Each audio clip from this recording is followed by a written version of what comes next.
நடந்துட்டு இருக்கிற அரசியல் காலத்துல என்ன நடக்குது, ஏன் இவ்வளவு மோசமான விமர்சனங்கள் அப்படின்னு எல்லாரும் பார்த்து அப்படின்னு சொல்லி ஒரு பக்கம் வந்து இதெல்லாம் ரொம்ப தப்பு அப்படின்னு விமர்சனம் செய்யற மாதிரியான பல விஷயங்கள் ஒரே வீடியோல நான் இன்னைக்கு கவர் பண்ண போறேன்.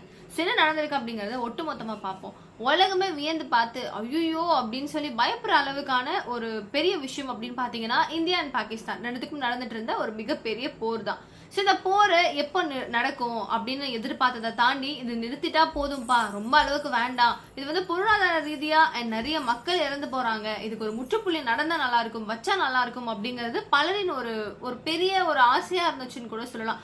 என்னதான் அவங்கள வந்து நம்ம பழி வாங்கணும் அப்படின்னு நம்ம நினைச்சாலும் இப்போ கரண்ட் சினாரியோவுக்கு ஒரு ஒரு மாதிரி ஒரு பயம் இருந்தது. அன்னைக்கு நைட்லாம் வந்து அந்த ட்ரான் தாக்குதல் அதெல்லாம் நம்ம தொடர்ந்து பார்த்துட்டே இருந்தோம்ல. நான் பார்க்கும்போது வந்து லைக் ஒரு 12 மேல ஆயிட்டு நான் அதை பார்த்துட்டே இருந்தேன். நான் ரொம்ப ஒரு ஐயோ என்ன ஆகுதோ என்ன நடக்குதோ, நம்ம ஆளுங்க என்ன பண்றாங்க, அவங்க என்ன பண்றாங்க, அதுல பொதுமக்கள் பாதிக்கப்படுறாங்களா அப்படின்னு சொல்லிட்டு பல கோணத்துல எல்லாரும் டென்ஷன் ஆகுறோம் இல்லையா. இந்த மாதிரி நடந்துட்டு இருந்த ஒரு விஷயத்த ஒரே ஒரு வார்த்தையில அந்த போர் நடந்ததுக்கு நான் எப்படி காரணம் இல்லையோ நின்னதுக்கு நான் தான் காரணம் அப்படின்னு சொல்லிட்டு ஸ்டிக்கர் ஒட்டிக்கிறாங்க ஒரு கட்சியினர் அப்படின்னு சொல்லி பல பேர் விமர்சனம் கொடுத்துட்டு இருக்காங்க. எஸ், அதுதான் இந்த வீடியோ. ஒரு 5 கிலோமீட்டர் தூரத்துக்கு ஒரு பேரணியை நடத்துகிறார். பேரணி முடிவதற்கு முன்பாகவே போர் நிறுத்தம் அறிவித்து விட்டார்கள். புரிந்து கொள்ளுங்கள். பாருங்களேன், இப்ப வந்து கருணாஸ் இருக்காரு இல்லையா, அவர் என்ன சொல்றாரு அப்படின்னா எங்களுடைய தளபதி வந்து பயங்கரமா ஒரு பெரிய ஒரு களத்தையே கூப்பிட்டுக்கிட்டு எல்லாரையும் கூப்பிட்டு நடக்க ஆரம்பிச்சாரு. சோ உலகமே வியந்து பாக்குற அளவுக்கு ஒரு பெரிய போர் நடந்துட்டு இருக்கு. அவர் நடக்க ஆரம்பிச்சு ஒரு பேரணி வந்து நடத்தினாரு. லைக் அவங்களுடைய கட்சி தரப்பினர் ஒரு பக்கம் வந்து முஸ்லிம்ஸ், இன்னொரு பக்கம் வந்து கிறிஸ்டியன்ஸ் அப்படின்னு சொல்லிட்டு அனைத்து மதத்தையும் கூட்டுக்கிட்டு ஒரு ரேலி மாதிரி நடந்து வராரு. அதுவும் ஆர்மி பர்சன் ராணுவ வீரர்களுக்கு ஒரு மிகப்பெரிய ஒரு சமர்ப்பணமா கொடுக்கணும் அப்படிங்கறதுனால எங்க தளபதி நடந்து வந்தாரு. அவர் வந்தாரு, முடிக்க கூட இல்ல, போரே முடிஞ்சு போச்சு, அந்த பெருமையும் அவர் தான் சேரும் அப்படிங்கிறாரு. வாவ் அப்படின்னு சொல்லிதான் சொல்ல முடியும். நம்மளால வேற என்ன சொல்ல முடியும்? அவ்வளவு என்ன பேசுறதுக்கு முன்னாடி அவங்களால யோசிக்கிறாங்களா சத்தியமா தெரியல. இதுக்கு வந்து நிறைய விமர்சனங்கள் பல பேர் கொடுத்திருந்தாங்க. நம்ம தனியா வந்து ஸ்பெசிபிக்கா இவங்களை பத்தி சொல்லணும்பா அப்படின்னு சொல்லி நம்ம பேசவே தேவையில்ல. ஏன்னா இது வந்து பாகிஸ்தானை கூப்பிட்டு வச்சு இப்போ வரைக்கும் ஸ்டில் வந்து பேச்சுவார்த்தை நடந்துட்டு தான் இருக்கு. நீங்க சரியா நீங்க தப்பா அப்படிங்கிற ஒரு விவாதம் போகுது. ஒரு பக்கம் ட்ரம்ப் வந்து ஒரு வீடியோ ஒரு ட்வீட் ஒன்று போட்டுருக்காரு. ஏங்க இந்த மாதிரி வந்து நான் வந்து உள்ள இன்க்ளூட் ஆயிருக்கேன். ஸோ இந்தியாவும் பாகிஸ்தானும் 2 பேரும் சேர்ந்து சமரசம் ஆயிட்டாங்க. இதுக்கப்புறம் அவங்க தொடர மாட்டாங்க, நாங்க உள்ள வந்ததுனாலங்கிற மாதிரி ஒரு சின்ன ஒரு விஷயத்த அவர் வந்து என்ன பண்ணிடுறாரு, ட்விட்டர் பக்கத்துல வெளியிட்டுறாரு. இதை பார்த்ததுக்கு அப்புறம் பல பேர் வந்து கேள்வி கேட்கறாங்க, என்னாச்சு இந்த மாதிரி வந்து அப்ப ட்ரம்ப் சொல்லிதான் நீங்க கேட்டீங்களா, அப்ப நீங்க கேட்டதுனாலதான் நீங்க அப்படி இப்படின்னு சொல்லி ரொம்ப ஒரு மாதிரி பேசவும் ஆரம்பிச்சாங்க. பட் லாஸ்ட் மோடி அவர்கள் தெளிவா சொல்லிட்டாரு, எந்த நாட்டின் சமரசமும் எங்களுக்கு தேவை கிடையாது, மத்தியஸ்தமும் எங்களுக்கு தேவை கிடையாது. எங்களை அவங்க தாக்குனாங்க, அவங்க வந்து குண்டு வீசுறாங்க, தோட்டா வீசுறாங்கன்னா நாங்க குண்டு வீசுவோம், அது நாங்க பண்ணிதான் ஆவோம் அப்படிங்கறத மோடி அவர்கள் ரொம்ப தெளிவா சொல்லியிருந்தாரு. சரி, ஓகே, இப்படி ஒரு விமர்சனத்துக்கு உங்களுக்கு எல்லாருக்கும் தெரிஞ்சிருக்கும், திமுகவின் மிக மிக முக்கியமான அப்படின்னு சொல்லக்கூடிய டாக்டர் சுந்தரவல்லி அப்படிங்கிறவங்க உங்களுக்கு நல்லா தெரிஞ்சிருக்கும். ஸோ அவங்க என்ன பண்றாங்க, மோடி அவர்கள் வந்து நம்ம டொனால்ட் ட்ரம்ப் இருக்கிறாரு இல்லையா, அவர் வந்து உட்கார்ந்துட்டு இருக்க மாதிரியும் இவர் மண்டியிட்டு இருக்க மாதிரியும், அண்ட் இன்னொரு புறம் அவர் மண்டியிடுற மாதிரியும் இவர் உட்கார்ந்துட்டு இருக்க மாதிரியும் நிழலும் நிஜமும் அப்படிங்கிற மாதிரி போட்டிருக்காங்க ஒரு போஸ்ட். இந்த போஸ்ட்டை பார்த்த உடனே செம்மையா எல்லாரும், அதாவது யாரு, பாஜகவினர் ஆகட்டும், அண்ட் இப்போ நடந்துட்டு இருக்கிற ஒரு எவ்வளோ பெரிய ஒரு முக்கியமான ஒரு சம்பவங்கள் அப்படிங்கறத நம்ம கண் கூட பாக்குறோம் இல்லையா. ஸோ இது வந்து நாட் ஆஸ் நார்மல் இல்ல, இது வந்து ஒரு போர் நடக்குது, இந்தியாவுக்கும் பாகிஸ்தானுக்கும் நடுவுல நடக்குது, பல மக்கள் போறாங்க, பல மக்கள் உயிரிழக்கிறாங்க, ராணுவ வீரர்கள் சாப்பாடு இல்லாம தண்ணி இல்லாம நம்மளுக்காக கஷ்டப்படுறாங்க, இவ்வளவு நடக்குது. அங்க எவ்வளவோ டென்ஷன் மைண்ட் ப்ரெஷர்ல இட் மேபி நான் வந்து என்ன சொல்ல வரேன்னா, மேபி திமுகவில் இருக்கிற காங்கிரஸா கூட இருந்துட்டு போட்டுமே, அவங்களா இருந்தாலும் நம்ம பாவம்ப்பா எவ்வளோ ப்ரெஷரான ஒரு சம்பவத்தை அவங்க ஃபேஸ் பண்றாங்கன்னு தான் நினைப்போம். அவ்வளோ என்ன ஹீரோ இல்லையா, அவ்வளோ மனசுல வந்து சின்னதா ஒரு துளி கூட ஐயோ நம்மளோட நாடு இது, நம்மளுக்காக அவங்க தான் பேசுறாங்க, அவங்க குரல் கொடுக்குறாங்கன்னு கூட தோணலையா, என்ன சொல்றதுன்னு தெரியல சுந்தரவல்லி அவர்களை. ஸோ அவங்க வந்து இந்த மாதிரி ஒரு விஷயம் போட்டிருக்காங்க. அது இப்போ இதுவே வந்து நம்ம ராஜீவ் காந்தியா இருந்தா அப்படி போடுவீங்களா? சரி, போட்டீங்கனாலும் உங்களுக்குன்னு ஒரு மனசு வேண்டாமா, நம்ம ஆளுங்களை அப்படி சொல்லலாமா இல்லை அவங்கள சொல்லலாமான்னு இருக்கணும்ல. எனிவே அவங்க பண்ணது வந்து மிகப்பெரிய தப்பு அப்படிங்கிறது தான் பல பேர் கொடுக்குற ஒரு மிகப்பெரிய கண்டனமாகவும் இருக்கு. ஸோ அதுக்கு வந்து நீங்க இந்த அளவு வளர்த்துட்டு இருக்க கூடாது. தமிழகத்துல பாஜக என்ன பண்ணுது? தூங்குதா? முடிச்சிட்டு இருக்கா? அண்ணாமலை இருந்த வரைக்கும் செம பீக்கு போச்சு. சீரியஸா சொல்லணும்னா உண்மை அதுதாங்க. ஒரு சின்ன சின்ன விஷயமா இருந்தாலும் நோட்டீஸ் பண்ணி திரும்பி திரும்பி திரும்பி அடிச்சுக்கிட்டே இருப்பாரு அவரு. புள்ளி விவரத்தோட பேசிட்டு இருப்பாரு. இப்ப யாரு பாஜகவில் அந்த மாதிரி பேசுறதா நீங்க நினைக்கிறீங்க? ஒரு இடத்துல அவர் போயிட்டு இந்த நடந்துச்சு, இல்ல திருட்டு நடக்குது, ஒரு கும்பல் இப்படி பண்ணியிருக்காங்க, நாங்க வந்து அவங்களுக்கு ஒரு நல்ல விதமா அவங்களுக்கு சப்போர்ட் பண்றோம் அப்படின்னு சொல்லிட்டு மக்களுக்காக அவர் போய் உட்கார்ந்தா கூட மீடியால இருக்கிறவங்க என்ன கேக்குறாங்க? தலைவர்கிட்ட பெர்மிஷன் வாங்குறீங்களா? நீங்க என்ன போஸ்ட்ல இருக்கீங்க? எதுக்காக இதெல்லாம் பண்றீங்க அப்படின்னு இன்க்ளூடிங் சவுக்கு சங்கரான கூட போட்டிருந்தாப்புல. ஸோ அவர் மாதிரி ஒரு இன்ஃப்ளூயன்சராக இருக்கிறவங்க இந்த மாதிரி விமர்சனங்கள் கொடுக்கறதுனால அவர் என்ன பண்ணுறாரு? அப்போ மேலிடங்கள் நம்மளுக்காக ஒரு கொடுக்கணும் போல, நம்மளாம் குரல் கொடுக்கக்கூடாது. இப்போ நான் என்ன சொல்ல வரேன், தப்பு ஒரு இடத்துல நடக்குது, நான் பேசுகிறேன், நீங்கள் பேசுகிறீங்க, வேற யாரோ பேசுகிறாங்க, எல்லாருமே பேசுகிறோம், அந்த மாதிரி அவரும் குரல் கொடுக்குறாருன்னு விட்டுட்டு போக வேண்டியதானே? அதை விட்டுட்டு அவரை வந்து மென்ஷன் பண்ணி பல பேர் வந்து ஒரு மாதிரி அவரை ஒரு லைக் என்னவோ ஒன்று பண்ணுறதுனால திரும்பவும் அவர் வர்றதுக்கு ஹெசிடேட் பண்றாரோ? நார்மலா வந்து குரல் கொடுக்குற மனுஷனையும் தள்ளி திரும்பவும் பேக் அடிச்சு விட்டுறீங்களோ? அப்ப என்னதான் பண்ண வரீங்க எல்லாரும் அப்படிங்கிறது ஒரு பெரிய கேள்வியாவே இருக்கு. சுந்தரவல்லியே கண்டிச்சு அவங்களை தயவு செஞ்சு ஏதாவது பண்ணுங்க. இப்போ ஆளும் கட்சி ஏதாவது சொன்னா உங்களுக்கு எவ்வளவு கோவம் வருது? ஸோ அவங்களும் மத்தியில் ஆள்றவங்க தான், அவங்கள ஏன் இப்படி விமர்சனம் பண்ணியிருக்கீங்க அப்படிங்கிறது பல பேர் வைக்கிற அவங்க மேல நீங்க ஏதாவது பண்ணணும் அப்படின்னு சொல்லிட்டு இருக்காங்க. ஸோ இந்த மாதிரி இவங்க வந்து சுந்தரவல்லி வந்து ஒரு பக்கம் அந்த போர் சம்பந்தப்பட்டு எந்தெந்த கட்சி எப்படிலாம் வந்து பண்ணியிருக்காங்கிறத பாருங்க. ஸோ ஒரு பக்கம் இதனாலதான் அப்படின்னு சொல்லிட்டு கருணாஸ் அடிச்சு சொல்றாருங்க, தளபதி வந்தனாலதாங்க போரே நிறுத்திட்டாங்க அப்படின்னு சொல்லி. ஒரு பக்கம் வந்து நிஜமும் நிழலும் அப்படின்னு சொல்லிட்டு மோடி அவர்களையும் ட்ரம்ப் அவர்களையும் வந்து போட்டிருந்தா அந்த ஒரு காட்சி சுந்தரவல்லி. சரி, இவங்கெல்லாம் மட்டும்தான் பேசுறாங்களா? ஊடகங்கள்ல வேற என்னெல்லாம் பேசுறாங்க அப்படின்னு பாத்தீங்கன்னா, இன்னைக்கு நம்ம ராணுவ வீரர்களுக்கு, ஏன்னா ராணுவ வீரர்கள் போருடைய போய் இதுல போய் சண்டையா போட்டாங்க. இல்ல தொழில்நுட்ப வளர்ச்சி இந்த கருவியெல்லாம் வாங்கி கொடுத்தது மத்திய அரசு, வாங்கி கொடுத்தவர் பாரத பிரதமர். கேட்டவர் இப்போ அமைச்சர் செல்லூர் ராஜா இருக்காரு பாருங்க, அவர் பொதுவா பேசும் போதே வந்து கொஞ்சம் அப்படி இப்படிதான் ஒரு மாதிரி தான் பேசுவாரு. ஏதாவது விமர்சனத்திற்குரிய ஒரு விஷயமா மாத்தி விட்டுருவாரு. லைக் நம்ம பொன்முடி மாதிரி வந்துருவாரு அந்த ஸ்டேஜ்லங்கிறதும் தெரியல.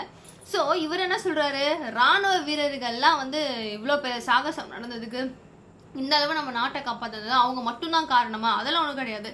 மத்திய அரசு வாங்கி கொடுத்த கன்னு, பவர்ஃபுல்லான வெப்பன்ஸ், இதனாலதான் அவங்க, அதாவது ராணுவ வீரர்கள்லாம் வந்து பெரிய ஆளுங்க கிடையாது. பாயிண்ட் பண்ணுங்க, நோட் பண்ணுங்க, ராணுவ வீரர்கள் பெரிய ஆள் கிடையாது. குண்டு வாங்கி கொடுக்கறது மத்திய அரசு, ஒரு அணுகுண்டு ஆயுதங்கள் வாங்கி கொடுக்கறது மத்திய அரசு. அவங்க நம்மளுடைய பணத்தை, நம்ம கட்டுற டாக்ஸை அவங்க ரெடி பண்ணிக்கிறாங்க, அவங்க எடுத்துட்டு போய் அதை இப்படிலாம் வாங்குறாங்க. ஸோ முழுக்க முழுக்க வாங்கி கொடுக்குறாங்க, அவங்க போறாங்க பா அப்படின்னு இருந்துச்சு. என்னன்னா அன்னைக்கு போர் நடக்குது அப்படின்னு சொல்லிட்டோம், அண்ட் பாகிஸ்தானியர் இந்தியர்களை தாக்குனாங்க அப்படின்னு தெரிஞ்சும், நம்மளுக்கும் அவங்களுக்கும் ஒரு பெரிய மோதல் நடக்கும் அப்படின்னு தெரிஞ்சும் மோஸ்ட் ஆஃப் த பீப்புள்ஸோட மைண்ட்ல என்ன தோணுச்சு, ஆர்மி பர்சன்ஸோடைய குடும்பம் பாவம். சத்தியமா நான்லாம் அதை ஃபீல் பண்ணேன். ஐயோ நம்ம வந்து இங்கே உட்காந்துருக்கோம், நம்ம நிம்மதியா தூங்குறோமோ இல்லை நம்ம அதை பத்தி ஃபீல் பண்றோமோ, வாட் எவர் இட் மேபி, நம்மளுக்கு எந்த இஷ்யூஸ் எதாவது இருக்கா? இல்லை நம்ம இங்கே உட்காந்து வெவ்வேறு ஊர்ல உட்காந்துருக்கோம், வெவ்வேறு நாடுகள்ல உட்காந்துருக்கோம், நம்ம எந்த ஸ்டேட்ஸ்லயே உட்காந்துருக்கோம், பட் நம்ம சேஃபா இருக்கோம்னா நம்மளுக்கு வந்து அது வந்து வார்த்தைகள்லாம் சொல்ல முடியாது. ராணுவ வீரர்கள் எந்த அளவுக்கு அவ்வளோ அவ்வளோ அவ்வளோ முக்கியமான ஆட்கள். நம்மளே அவங்கள மதிக்காம அவங்க நம்மளுக்காக ஒருத்தவங்க கஷ்டப்படுறாங்க, அவங்க அவ்வளோ அசால்ட்டா பேசுறது எந்த அளவுக்கு ஒரு நியாயமான ஒரு விஷயம் அப்படிங்கிறது தெரியவே இல்லை. ஸோ நீங்க எல்லாருக்கும் தெரிஞ்சிருக்கும், ஆந்திர பிரதேசத்துல இருக்கிற, அதாவது நம்ம இந்திய ராணுவ வீரர் ஒருத்தர் வீர மரணம் அடைஞ்சிருக்காரு, முரளி அப்படிங்கிற அந்த நபர். 24 வயது மட்டும்தான் அவருக்கு, ரொம்ப குறைவான ஒரு வயசு தான். அவர் இறந்ததுக்கு அமைச்சர்கள்லாம் ஸ்ட்ரைட்டா போயிட்டு பாடியை கலெக்ட் பண்ணி அங்கேருந்து எடுத்துட்டு வந்திருக்காங்க. லைக் அங்கே காஷ்மீர் போனால் டெல்லியோ சம்திங், ஆனால் அங்கேருந்து தான் அவங்க பாடியை கொண்டு வந்திருக்காங்க. நைட் அந்த பாடி வருது. அந்த வீடியோஸ் பார்க்கலன்னா தயவு செஞ்சு போய் பாருங்க. அப்போவாது நான் யாரை சொல்ல வரேன்னா, இவங்கெல்லாம் என்னப்பா பண்றாங்க வேலை அப்படின்னு நீங்க நினைக்கிறீங்க ஆர்மி பர்சன்ஸ், அப்படி நினைக்கிறவங்க அந்த வீடியோ தயவு செஞ்சு போய் பாருங்க. ஸோ அவர் வந்து அந்த பாடி எடுத்துட்டு வர ஒரு பசங்களும் அங்க வந்து ஒரு பைக் எடுத்துக்கிட்டு, ஒரு பிளாக் எடுத்துக்கிட்டு, அவங்க இந்தியர்களாம் அவங்க ஃபீல் பண்ணி அந்த ராணுவ வீரர்களுக்கு அவங்க கொடுக்குற மரியாதையும், அவங்களுடைய ஒரு இருக்கும்ல, ஒரு ஃபீல் ப்ரௌடா இருக்கும். நம்ம இந்தியாவுக்காக ஒருத்தர் உயிர் விட்டுருக்காரு, நம்மளுக்காக, நம்ம எல்லா மக்களுக்காகவும் ஒருத்தன் உயிர் போயிருக்கு இல்லையா? ஸோ அவருக்காக அவங்க எல்லாரும் சேர்ந்து அந்த கொடியை ஏந்திட்டு வர்றதாட்டும், ஆக்ரோஷமா கத்துக்கிட்டு, ரொம்ப சின்ன பையன் அவங்க, 4 வருஷம் தான். அந்த 4 வருஷம் முடிச்சுட்டாரு அப்படின்னா அவருக்கு ரிட்டையர்ட் ஸ்டேஜ் வந்துடும். ஸோ இந்த ரிட்டையர்ட் வாங்கிட்டு அதுக்கு அடுத்த போஸ்ட்டுக்கு போகிறது அந்த மாதிரியான ஒரு போஸ்ட்டில் அவர் இருக்கிறார். ஸோ அவர் என்ன பண்ணணும் அப்படின்னா 2 வருடம் கடந்துருச்சுன்னு, ஒரு 2 வருஷம் தான் அப்படிங்கும்போது அவர் ரொம்ப கஷ்டப்பட்டு உள்ளே போயிருக்காரு. ஸோ இவ்வளோ நடக்குது அவருடைய பேக்ரவுண்டில். பட் எதுவுமே இல்லாமல் உங்கள் வீட்டுக்கு ஒரே பையனாக இருந்து செத்து போயிடுறாரு. யாருக்காக? நம்மளுக்காக இறந்து போயிட்டாரு. இறந்து போனதுக்கப்புறம் அந்த பாடியை அவங்க கூட்டிகிட்டு வராங்க. அங்கே சிஎம் சந்திரபாபு நாயுடு இருக்கிறாரு இல்லையா, அவருடைய ஒரே பையன், அவர் டெப்டி சிஎம்லாம் கிடையாதுங்க, அவருடைய ஒரே பையன் லோகேஷ் என்ன பண்ணுறாரு அப்படின்னா டிடிபி கட்சி சார்பா, அது மட்டும் இல்லாமல் ஒரு மனுஷன் இந்தியர் அப்படின்ற ஒரு இருக்கும்ல அந்த நெஞ்சில, அதுக்காக என்ன பண்றாரு, சுமந்துக்கிட்டு வராரு. அவருடைய பாடியை எடுத்துட்டு போயிட்டு அடக்கம் பண்றாங்க இல்லையா, அந்த பிளேஸ்க்கு சுமந்துக்கிட்டு வராரு அவரு. அங்க இருந்து ஆர்மி பர்சன்ஸ் ஆளுக்கு ஒரு மூலையில பிடிக்கும் போது அவரு ஒரு மூலையில பிடிச்சிட்டு வராரு. அவங்க அம்மா பின்னாடி அழுதுட்டு வராங்க, இறந்தவருடைய அம்மா அழுதுகிட்டு வராங்க. ஒரு பக்கம் ஹோம் மினிஸ்டர், இன்னொரு பக்கம் இன்னொரு மினிஸ்டர், அதாவது லேடிஸ் 2 பேரும் சேர்ந்து அவங்க அம்மாவை தாங்கி பிடிச்சிட்டு வராங்க. இது வந்து ஒட்டு மொத்தமா அரசியல்ல ரொம்ப ரொம்ப பெரிய பிக் ஷாட்ஸ். எல்லாரும் ஒரே இடத்துல இருக்காங்க, ஒரே காலத்துல இருக்காங்க, எல்லாரும் சேர்ந்து நமக்காக ஒருத்தர் செத்துருக்காரு, நமக்காக அப்படின்னு இருக்கும்போது எல்லாருக்குமே அது என்ன, யாரா இருந்தாலும் அவங்க தோணி வந்து நிக்கிறாங்கல்ல, ஹேட்ஸ் ஆஃப் சொல்லணும். ஒரு பிரமிப்பா இருந்துச்சு அதை பார்க்கும்போது, இப்பா பரவாயில்ல அப்படின்னு. ஸோ பவன் கல்யாண் அங்கே சிஎம், ஆந்திராவுடைய டெப்டி சிஎம், அவர் என்ன பண்ணுறாரு, அவரும் சேம் லைக் அவர் வந்து ஐ திங்க் ஒரு 5 lakhs கிட்ட கொடுத்துருக்காரு தனியாக அப்படிங்கிற மாதிரி பார்த்தேன். கவர்மெண்ட் 25 lakhs கொடுத்துருக்காங்க. அது இல்லாமல் இந்த பணம்லாம் விட்டுடுங்க, ஆனால் வந்து அவங்க கொடுத்த அந்த சப்போர்ட் இருக்குது பார்த்தீங்களா கவர்மெண்ட் சார்பில், வேற லெவல்னு தான் சொல்லணும். ஸோ அவங்களுடைய ஒரு கட்சி சார்பிலும் செம்மையாக பண்ணியிருந்தாங்க. உண்மையாகவே ரொம்ப நல்லா இருந்தது அதை பார்க்குறதுக்கு. அதை எடுத்துகிட்டு போயிட்டு ஆர்மி பர்சன்ஸ் எல்லாரும் கொண்டு வந்து அவருக்கான அடக்குமுறை எல்லாமே அப்படி இருந்துச்சு. அது ரொம்ப ஒரு மாதிரி, அதை பார்க்கலன்னா தயவு செஞ்சு பாருங்கள். அவ்வளோ ஒரு இன்ஸ்பிரேஷனாக இருந்துச்சு. நம்மளுக்காக பாரு அப்படிங்கிற ஒரு நெருக்கம்ல நமக்குள்ள ஒரு மனசில், அந்த மாதிரிலாம் அந்த ஃபீல் கண்டிப்பாக உங்களுக்கும் வரும். ஸோ இந்த மாதிரி அந்த குடும்பத்தில் ஒரு மதர்ஸ் டே அதுவுமா பையன் இல்லை சொல்கிறதுக்கு, ஹாப்பி மதர்ஸ் டே சொல்லக்கூட அந்த பையன் இல்லைங்கிற மாதிரிலாம் அவங்க ஃபீல் பண்ணியிருக்காங்க. கொண்டு போய் அடக்கம் பண்ணுறாங்க. ஒரே பையன் வீட்டுக்கு இவ்வளோ இருக்குது, நமக்காக ஒருத்தர் நாங்கள் செத்து போயிருக்காரு, நீ எதுவுமே இல்லாமல் யார் அவங்களாம் நம்மளுக்காக என்ன, அவங்களாம் ராணுவ வீரர்கள்லாம் என்ன அப்படின்னா அந்த வெப்பன்ஸை வச்சு என்ன பண்ண முடியும், வெப்பன்ஸும் தேவை தான். அந்த வெப்பனை எடுத்துகிட்டு போயிட்டு தைரியமாக நிற்கணும்ல, தைரியமாக போயிட்டு களத்தில் நான் போகிறேன் அப்படின்னு சொல்லி போகணும்ல, வெல் ட்ரைன்டு ஃபோர்ஸாக இருக்கணும்ல, ஷூட் பண்ணது எப்படின்னு தெரியணும்ல, கன்னை கொடுத்தா இல்லை அந்த எக்யூப்மெண்ட்ஸை கொடுத்தா ஷூட் பண்ண தெரியுமா நம்மளுக்குலாம், இல்லை அது அந்த ஒரு உடையும் அந்த கஷ்டமும் அந்த குளிரும் அங்கே அந்த ஒரு தில்லும் குடும்பம் எல்லாத்தையும் மறந்துட்டு நாட்டுக்காகன்னு போய் நிற்கிறதும் சும்மா வந்துருமா? அவங்களுடைய கஷ்டங்கள்லாம் பார்க்கும்போது நம்மலாம் ஒரு வேலையே கிடையாது. நம்ம பார்க்குற வேலை, நம்ம சொல்லுவோம்ல மைண்ட் ப்ரெஷராக இருக்கா, அந்த வேலை, ஆஃபீஸில் டென்ஷன், வீட்டு டென்ஷன், குடும்பத்தில் சண்டை, எனக்கும் என் வீட்டுக்காருக்கும் சண்டை, எனக்கும் என் பொண்டாட்டிக்கும் சண்டை, பல பிரச்சனைகள் நம்ம பேசுவோம். அதெல்லாம் யோசிக்கும் போது நம்மக்கிட்டலாம் ஒன்றுமே இதெல்லாம் கிடையாது. நம்ம நல்லா இருக்கோம், நல்ல லைஃப் வாழ்ந்துட்டு இருக்கோன்னு அவங்கள நினச்சி நீங்கள் உங்களோட மனசை ஆறுதல் பண்ணிக்கணுங்கிற மாதிரி இருக்குது. அண்ட் ரீசெண்டாக நான் ஒரு ஆர்டிக்கல் கூட ஒன்று படிச்சிருந்தேன். அதில் வந்து ஒரு பூ இருக்குல்ல, இது வந்து உங்களுக்கு போர் அடிச்சுன்னா மேபி ஸ்கிப் பண்ணிக்கோங்க. பட் இது வந்து ரொம்ப எமோஷனலான ஒரு வீடியோங்கிறதுனால நான் இதையும் எனக்கு சொல்லணும்னு தோணுது.